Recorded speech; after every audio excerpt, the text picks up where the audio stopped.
Men altså, man kan sige, at så udvælgelse, det handler meget om at finde diversitet, finde spændvidden, vise forskellighed inden for genren, ikke? Eller street art scenen, eller urban art scenen, hvad man nu vil kalde det. Altså jeg har haft lidt ligeglad med, om man skal kalde det street art, urban art, public art. Det bliver sådan en teoretisk diskussion. Jeg har haft en herinde, som var fra Kunsthal Nord, en der hedder Henrik Borg-Vib, som begyndte at snakke meget om det ene eller andet. Hvor på street art, det skal være sådan en intervention på gadeplan, det skal være en indgreb og noget. Altså, så kan det bare murmaleri, hvad du vil. Ja. Altså, det bliver ikke ud i sådan en kunstteoretisk diskussion. For os handler det om at bibringe, give noget liv, noget atmosfære, noget stemning, noget æstetik til byrummet. Ja. Ligesom og måske også promovere Aalborg lidt som... Nej, vi er ikke ude på at promovere noget, egentlig ikke. Nej. Og sådan tænker vi det ikke. Det er ikke sådan en turistfremstød ting, vi ikke. Nej. Vi har slet ikke ambition over, at Aalborg er sådan et mekka for street art. Nej. At vi så nu har en fin samling sådan på verdensplan, og faktisk 30 rigtig fine værker, det er sådan noget helt andet, ikke? Ja. Men vi er sådan meget low-key omkring det. Og der er rigtig de lokale medier slet ikke fat, hvad det egentlig er, vi har gang i, tror jeg. Men vi går meget op i at finde forskelligheden, ikke også? Finde nogle kunstnere, som vi synes er spændende, og som vi også synes har niveau, og det vil sige, at vi går meget op i at se, at jeg har et bagkatalog. Det er ikke bare nogen, der sådan overnight lige har været og male, men altså det er nogen, der har mange års erfaring, har været rundt i verden, og har virkelig et bagkatalog, ikke? Ja. Det er et kriterie. Ja. Og så er det selvfølgelig også nogen, vi synes, der repræsenterer noget stil, som er forskelligt. Og så går vi selvfølgelig også meget op i forhold til at matche det til de konkrete lokationer, det handler om. Det vil sige, at de måske bliver inspireret af og bliver klædt på med historik, noget baggrund omkring gaden, bygningen, det kvarter, de skal male i. De får alle mål og videre til også nabobygninger og så videre, ikke? Vi tager en dialog med ejerne omkring, det viser dem nogle forskellige emner, ikke? Og så tager jeg en snak med dem omkring, hvem synes de vil passe ind. Det skal jo være dem, der skal leve med det, ikke? Det er dem, der hver dag skal stå og kigge på det også. Hvad synes de kunne være spændende, ikke? Og så handler det, altså, vi er jo ikke ude på at provokere eller på nogen måde. Altså, man kan aldrig gøre alle glade, når man arbejder kunst, vel, fordi det er nogle mavefornemmelser, nogle følelser tit. Og nogen kan lide det, nogen kan ikke lide det, sådan skal det være også, ikke? Ja.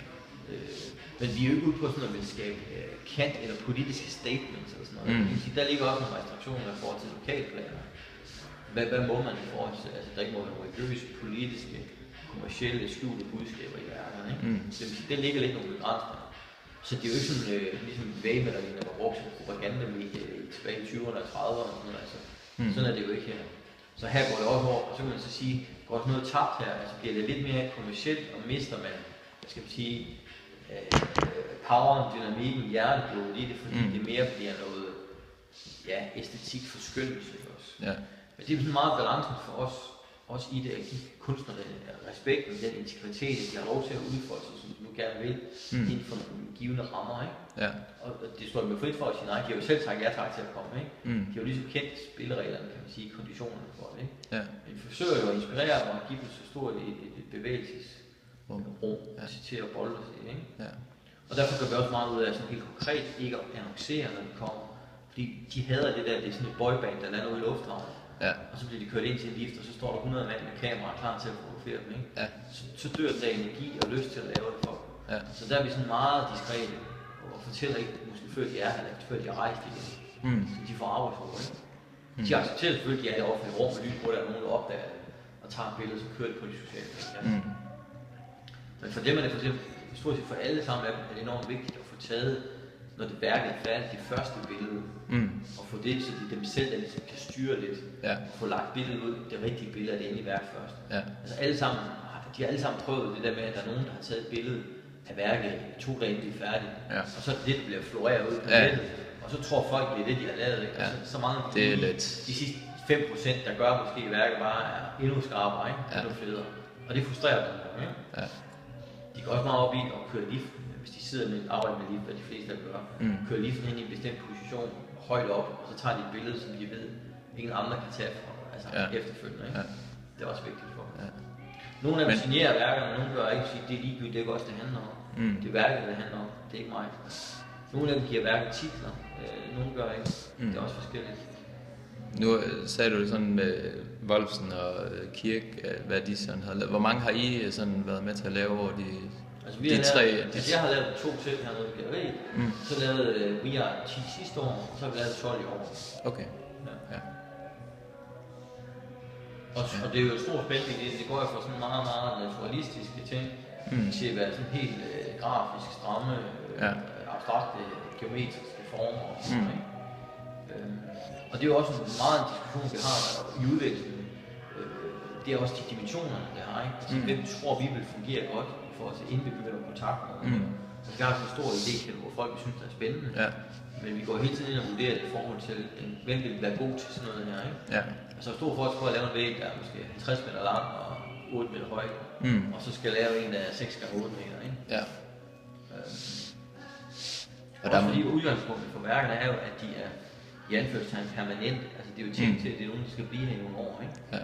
Men man kan sige, at vi har ikke kontrakt med ejerne om, at de skal bevare dem. Altså, det står egentlig en ejer frit for, at det var jo ikke kunstnerne, der kørt i lufthavn. Så kan de egentlig gå ud og male deres skavl over gul maling, hvis de vil. Okay. Vi har ikke sådan en kontrakt, der forpligter dem til at bevare værket i et x antal år. Det er selvfølgelig vores håb og ønske, men det står vi frit for. Okay. Interessant. Nu snakkede du om, at kommunen og nogle forskellige organisationer spytter nogle penge i, og fonde, ja. I forhold til kommunen, har de noget at sige om, hvad der sådan kommer til at, hvad det er for en stil, der kommer op, eller de overlægger det til jer, fordi at I ligesom, det er jeres felt, det her? Jamen altså ud af vores budget, der støtter kommunen også med noget alene, måske en femtedel eller sådan noget. Okay. Måske lidt mere. Ja. Så nej, det er ikke sådan, at de har hånds- og halsret over det. Men de godkender jo tingene. Altså man kan sige, de godkender jo gavlene først. Så de skal jo have en tilladelse fra forvaltningen også. By- og landskabsforvaltningen. Der sidder arkitekter, der skal godkende. Ja. Vi skal jo sende fotos ind og adresser og alt muligt. Ikke? Sige, må vi male på den her, hvad er begrænsning, restriktioner er der, hvad muligheder er der, ikke? Ja. Inden vi går i gang. Selvfølgelig. Og der kan ligge restriktioner omkring materiale, eller sådan noget blandt andet, ikke? Og hvor meget man kan male på flader og sådan noget. Ja. Altså for eksempel havde vi en situation i år inde på Hotel Phoenix, hvor der er en bevaringsværdi på nogle af tingene, det er primært på facaderne, hvor det inde i går. Jamen der var der sådan et skift fra muren gik over til noget tagkonstruktion, hvor der var et materialeskift. Der var det vigtigt, at vi kunne markere det skift i materialer, også i måde værket blev lavet på. Hvad er det, der var lavet der? Det er dem, der hedder Circle eller Los Angeles. Ja, ansigterne der. Ja. Og der har man valgt ikke at male op i øverste. Der er sådan en... en sort... ja. Og det var det egentlig lagt op til i oplæg. Så besluttede vi ikke at gøre det.